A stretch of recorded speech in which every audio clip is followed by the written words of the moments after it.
یہاں جو اختیار دیا گیا اس کو استعمال کریں۔ اب یہاں کیا اختیار ہے؟ یہاں اختیار ہے ووٹنگ کا، الیکشن کا، جس کو اردو زبان میں کہتے ہیں حق رائے دہی استعمال کرنے کا، انتخاب کرنے کا، چننے کا۔ یہ ایک مسلمان کے پاس اس کا اختیار ہوتا ہے، وہ کسی حد تک۔ اب اس بارے میں اسلام کیا کہتا ہے کہ اگر ہمارے پاس کسی شخص کو منتخب کرنے کا اختیار ہے تو اس اختیار کو کس حد تک استعمال کرنا چاہیے یا نہیں کرنا چاہیے، تو اس کی تقریباً 4 حیثیتیں علماء کرام نے بیان فرمائی ہیں۔ اس کی 4 حیثیت یعنی ووٹنگ کی، ووٹ کی۔ پہلی حیثیت یہ ہے کہ یہ شہادت ہے۔ یہ کیا ہے؟ شہادت، گواہی۔ قرآن مجید میں اللہ رب العزت ارشاد فرماتے ہیں کہ وَلَا تَكْتُمُوا الشَّهَادَةَ، گواہی کو مت چھپاؤ۔ وَمَن يَكْتُمْهَا، جس نے گواہی کو چھپایا فَإِنَّهُ آثِمٌ قَلْبُهُ، اس کا دل گناہگار ہے۔ تو گواہی، جہاں گواہی دینے کی ضرورت ہے وہاں گواہی دینی پڑے گی، اور جھوٹی گواہی سے منع کیا گیا ہے۔ حدیث مبارکہ میں نے آپ حضرات کے سامنے خطبے میں تلاوت کی، جس میں نبی علیہ الصلوۃ والسلام نے کبیرہ گناہوں میں سے جو بڑے گناہ بیان فرمائے، الاشراک باللہ، اللہ کے ساتھ شرک کرنا، وعقوق الوالدین، والدین کی نافرمانی کرنا، اور تیسرے نمبر پر فرمایا شہادت الزور، جھوٹی گواہی دینا۔ گواہی اس بات کی ہوتی ہے نا کہ ہم گواہی دے رہے ہیں کہ فلاں شخص، کس شخص کے بارے میں اگر گواہی دینی ہے تو ہماری گواہی ہوتی ہے کہ فلاں شخص اچھا ہے، دیندار ہے، نیک ہے، صالح ہے، جھوٹ نہیں بولتا، وغیرہ وغیرہ، اس بات کی گواہی ہوتی ہے۔ تو اس کی ایک حیثیت ووٹ کی ہماری طرف سے، ایک عام مسلمانوں کی طرف سے ایک حیثیت ہے گواہی کی، کہ ہم اگر کسی کے حق میں کوئی فیصلہ کر رہے ہیں تو وہ ہماری طرف سے گواہی ہے کہ فلاں شخص اس منصب کا اہل ہے یا فلاں شخص اس منصب کا اہل نہیں ہے۔ تو ہم نے گواہیوں کے اصول کو دیکھنا ہے کہ اسلام ہمیں کیا کہتا ہے۔ اسلام یہ فرماتا ہے کہ یا ایھا الذین آمنوا، اے ایمان والو، کونوا قوامین للہ شہداء بالقسط، کہ اللہ کے لیے گواہی دو تو بالقسط، انصاف کے ساتھ دو۔ وَلَوْ عَلَىٰ أَنفُسِكُمْ، اگرچہ یہ انصاف والی گواہی تمہارے اپنے خلاف چلی جائے، او الوالدین، یا والدین کے خلاف، او الاقربین، یا آپ کے رشتہ داروں کے خلاف، قرابت داروں کے خلاف، گواہی سچی دینی ہے، جھوٹی گواہی نہیں دینی۔ تو ووٹ کی ایک حیثیت ہوتی ہے گواہی کی، کہ ہم گواہی دے رہے ہیں کہ وہ شخص اس منصب کا اہل ہے یا نہیں ہے۔ ایک بات تو یہ۔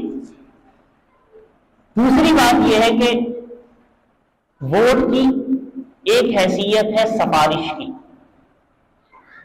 ہماری طرف سے سفارش ہو رہی ہوتی ہے کہ یہ شخص اس منصب کا اہل ہے، یہ شخص اچھا ہے، یہ شخص برا ہے۔ سفارش قرآن مجید فرقان حمید میں اللہ رب العزت ارشاد فرماتے ہیں کہ من یشفع شفاعۃ حسنہ، کہ جو کسی اچھی بات کی سفارش کرتا ہے، یکن لہ نصیب منہا، تو اس کے لیے اس کا حصہ ہوگا۔ اگلا اچھا کام کرے گا تو اس میں یہ بھی شریک۔ ومن یشفع شفاعۃ سیئۃ، اور جو کوئی بری بات کی سفارش کرتا ہے، یکن لہ کفل منہا، تو اس کا بوجھ بھی اس پر آئے گا، سفارش کرنے والے پر اس کی برائی کا بوجھ بھی آئے گا۔ تو ہمیں سفارش کرتے ہوئے بھی دھیان دینا ہے کہ ہم جس شخص کی سفارش کر رہے ہیں وہ آیا سفارش کیے جانے کا اہل ہے، صلاحیت رکھتا ہے یا نہیں رکھتا۔ تو دوسری حیثیت ہوگی سفارش کی، بات سمجھ میں آ رہی ہے؟ تیسری حیثیت ووٹ کی ہے امانت کی۔ امانت ہے ووٹ، ہم جس کو استعمال کر رہے ہیں۔ قرآن مجید فرقان حمید میں اللہ تعالیٰ نے ارشاد فرمایا ان اللہ یأمرکم ان تؤدوا الامانات الی اہلھا، کہ بے شک اللہ تعالیٰ تمہیں حکم دیتے ہیں ان تؤدوا الامانات، کہ امانتوں کو ادا کرو، الی اہلھا، ان کے اہل کی طرف۔ اس امانت کا جو حقدار ہے، اس ذمہ داری کو جو اٹھا سکتا ہے، اس کو یہ امانت سونپی جائے۔ تو ایک حیثیت اس کی امانت کی ہے۔ 3 حیثیتیں ہوگی. اور چوتھی حیثیت علماء کرام نے یہ بیان فرمائی ہے کہ اس کی حیثیت بن جاتی ہے وکالت کی،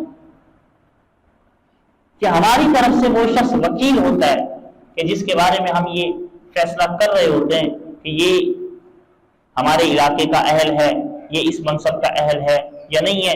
گویا ہم نے اپنی طرف سے، عوام کی طرف سے اس کو وکیل بنایا کہ ہمارے فیصلے کرے. زیادہ وکیل کے بارے میں بھی ہم کبھی بھی اس کو اپنا وکیل نہیں بنائیں گے جو ہمارا نقصان کرے گا. ہم کسی کو بھیجیں گے کہ بھائی ہمارے لیے خرید و فروخت کر دے، وکیل بنایا کسی کو، تو اگر کوئی ہمارا نقصان کرنے والا ہو تو کبھی بھی اس کو وکیل نہیں بنائیں گے، ورنہ ہمیں نقصان ہوگا تجارتی اعتبار سے. تو دینی اعتبار سے، سیاسی اعتبار سے، جس نے ہمارے مستقبل کو دیکھ رہا ہے اس اعتبار سے بھی ہم اس کا دھیان کریں گے کہ ہم سفارش کس طور پر ادا کر رہے ہیں، ہم اب جس کو وکیل بنا رہے ہیں وہ کون ہے، ہم اس امانت کو کہاں پر ادا کر رہے ہیں، ہم اس شہادت کو کس طریقے سے ادا کر رہے ہیں. تو یہ 4 حیثیتیں ووٹ کی فتاوی کے مطابق، علماء کرام کے مطابق ہیں. تو اسی اعتبار سے ہم نے یہ فیصلہ کرنا ہے، ہم نے یہ دیکھنا ہے کہ آیا کون شخص اس کا اہل ہے.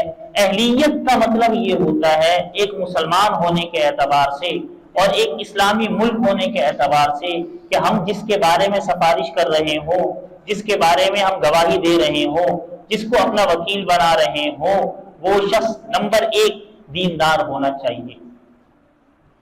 ملک اسلامی ہے، اسلامی ملک کے اندر دنیا دار یا سیکولر طبقہ دنیا داری کی حمایت کرے گا، مذہب کے علاوہ دوسری چیزوں کی حمایت کرے گا، مذہب کی مخالفت کرے گا.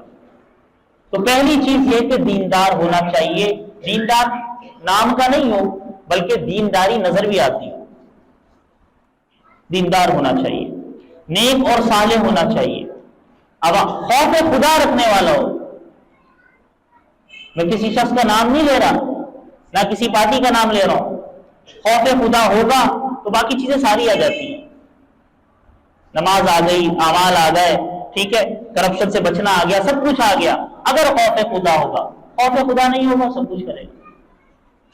تو وہ شخص، وہ امیدوار جو دیندار ہو، نیک ہو، صالح ہو، خوف خدا رکھنے والا ہو، عوام الناس کی فلاح و بہبود کا کام کرنے والا ہو، یہ اسلامی مملکت کے اسلامی آئین اور قانون کی حفاظت کرنے والا ہو، وہ شخص بھی اور اس کی پارٹی کا منشور بھی ان چیزوں کے حامی ہو، تو پھر ہم مسلمانوں کی ذمہ داری بنتی ہے کہ ہم اس شخص کے بارے میں فیصلہ کریں کہ ہاں یہ اس ووٹنگ کا یا اس اختیار کا یا اس انتخاب کا اہل ہے.